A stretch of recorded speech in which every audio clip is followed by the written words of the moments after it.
بسم اللہ الرحمن الرحیم۔ فائن آف سچ کے تمام معزز ناظرین کو السلام علیکم۔ ناظرین کرام، آج کی اس ویڈیو میں ہم جنت کے بہت ہی خوبصورت مناظر کو بیان کرنے والے ہیں، اور وہ مناظر ایسے مناظر ہیں جن کو سن کر ہر شخص اشش کر اٹھے گا اور جنت کی یاد میں تڑپ اٹھے گا۔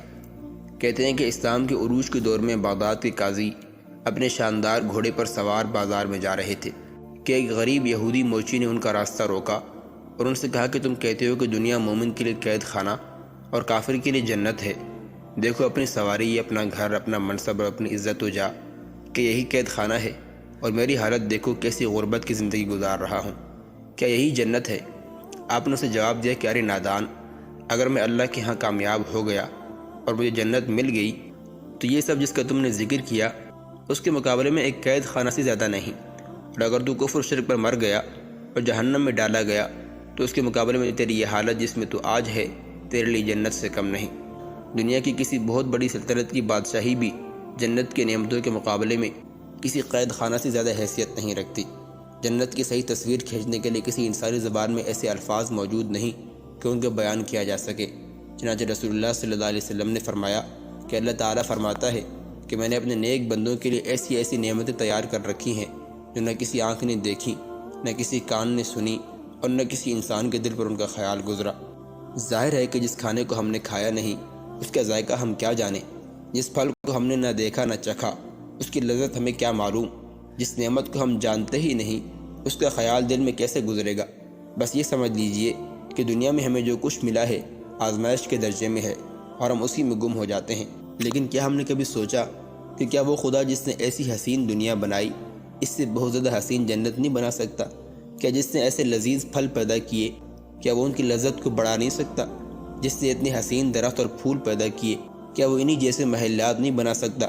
جس نے ہمارے سامنے پانی کے سمندر پیدا کر کے رکھ دیے اور دریا بہا دیے کیا وہ دودھ، شہد اور طرح طرح کے شربتوں کے چشمے اور دریا نہیں بہا سکتا؟ جنت کی خوبصورتی، دلکشی اور سرسبزی کی تصویر کشی میں قرآن کریم اور احادیث میں یہ بتلاتی ہیں کہ گھنے سرسبز باغات ہیں جن میں چشمے ابلتے ہیں۔ جنت روشن دن کی طرح خوبصورت ہے، صحن بہت ہی کھلے، عمارت بلند جس کی ایک اینٹ سونے کی اور ایک اینٹ چاندی کی ہوگی، جہاں پر ہیرے جواہرات کنکریوں کی طرح بکھرے ہوئے ہوں گے، اور مٹی زعفران کی ہوگی۔ جو ایک بار اس میں داخل ہو گیا وہ کبھی تکلیف نہیں دیکھے گا، ہمیشہ زندہ رہے گا، کبھی موت نہیں آئے گی۔ جنت کے سب سے پہلے دروازہ ہمارے پیارے پیغمبر حضرت محمد مصطفیٰ صلی اللہ علیہ وسلم ہی کھلوائیں گے۔ جنت میں سب سے پہلے داخل ہونے والے افراد کا چہرہ 14ویں رات کے چاند کی طرح چمکتا ہوگا، جو ان کے بعد داخل ہوں گے ان کا چہرہ آسمان کے روشن ترین تارے کی طرح چمکتا ہوگا۔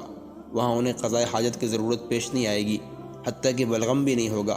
ان کی کنگھی سونے کی ہوگی، پسینے سے مشک کی خوشبو آئے گی، آپس میں بالکل بھی اختلاف یا بغض نہیں ہوگا، وہ آپس میں ایک آدمی کی دل کی طرح رہیں گے۔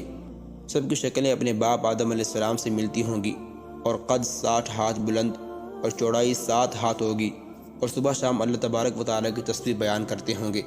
جنتی جب جنت میں داخل ہوں گے تو بالکل ابھرتی جوانی ہوگی، گویا کہ ان کے چہروں پر مونچھیں بھی اچھی طرح واضح نہیں ہوں گی۔ گوری رنگت، گھنے بال، سرمگی آنکھیں، جیسے کہ ان کی عمریں 33 سال ہوں، چمکتے دمکتے چہرے، خوبصورتی اور تر و تازگی کی انتہا۔ انہیں یہ بھی کہا جائے گا کہ اب تم یہاں ہمیشہ زندہ رہو گے، کبھی تمہیں موت نہیں آئے گی، تم ہمیشہ صحت مند رہو گے، کبھی بیمار نہیں پڑو گے، تم ہمیشہ نوجوان رہو گے، کبھی بڑھاپا نہیں آئے گا۔ جب بھی اللہ سے مانگا جائے تو جنت الفردوس کا سوال کیا جائے، وہ بہترین اور بلند ترین جنت ہے، اسی کے اوپر اللہ تبارک و تعالیٰ کا عرش ہے، اسی سے جنت کی تمام نہریں جاری ہوتی ہیں۔ سب سے بڑی، خوبصورت اور میٹھی جنت کی نہر کوثر ہے۔ اللہ تبارک و تعالیٰ نے اسے ہمارے نبی حضرت محمد صلی اللہ علیہ وسلم کے لیے اعزاز کے لیے بنایا ہے۔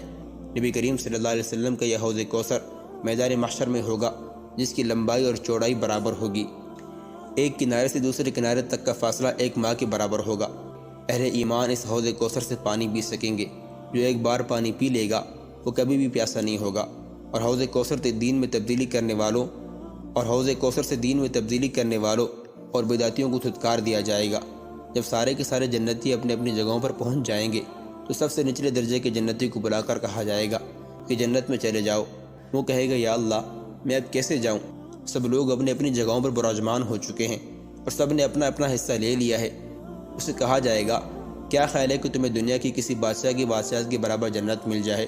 تو وہ کہے گا جی اللہ میں راضی ہوں، تو اللہ تعالیٰ فرمائے گا جاؤ میں تمہیں اتنی جنت دیتا ہوں، مزید اس کے برابر ایک حصہ اور، مزید اس کے برابر ایک حصہ اور، مزید اس کے برابر ایک حصہ اور۔ جب 5ویں بار اللہ تعالیٰ وہ فرمائیں گے تو وہ کہہ اٹھے گا کہ یا اللہ بس کافی ہے، میں راضی ہو گیا۔ تو اللہ تعالیٰ فرمائیں گے یہ سارا تمہارا ہے اور اس سے 10 گنا زیادہ اور میں تمہیں دیتا ہوں، وہاں پر تم جو چاہو اور جس سے تمہاری آنکھیں ٹھنڈی ہوں وہ سب کچھ ملے گا۔ تو وہ کہے گا یا اللہ میں راضی ہو گیا۔ اللہ تعالیٰ اہل جنت کو مخاطب کر کے فرمائیں گے اے اہل جنت، سب کہیں گے ہم حاضر ہیں۔ اللہ تعالیٰ فرمائے گا کیا تم راضی ہو گئے؟ سب کہیں گے یا اللہ کیوں نہیں، ہم راضی ہیں، تو نے ہمیں وہ کچھ دیا ہے جو ہمارے علاوہ کسی کو نہیں دیا۔ اللہ تعالیٰ فرمائیں گے کیا میں تمہیں اس سے بڑھ کر نہ دوں؟ سب کہیں گے کہ یا اللہ ان سب سے بڑھ کر کیا چیز ہو سکتی ہے؟ تو اللہ تعالیٰ فرمائیں گے آج میں تم سب سے راضی ہو گیا، آج کی بات کبھی میں تم سے ناراض نہیں ہوں گا۔ یہ کتنی بڑی نعمت ہے، اور کیا کہنے اس عزت اور افضائی اور تکریم کے۔ سب سے بڑی نعمت اور سب سے بڑی کرم نوازی وہ ہے جس کے سامنے ساری نعمتیں ہیج ہیں، اور وہ ہے اللہ تبارک و تعالیٰ کے بابرکت چہرے کا دیدار۔ حضرت جریر بن عبداللہ رضی اللہ تعالیٰ عنہ فرماتے ہیں کہ ہم رسول اللہ صلی اللہ علیہ وسلم کے پاس بیٹھے تھے، آپ نے 14ویں رات کے چمکتے چاند کی جانب دیکھ کر فرمایا کہ یقیناً تم اپنے رب کو اپنی آنکھوں سے اسی طرح دیکھو گے جیسے اس 14ویں رات کے چاند کو دیکھ رہے ہو، تمہیں دیدار کرنے میں کسی قسم کی تنگی بھی نہیں ہوگی۔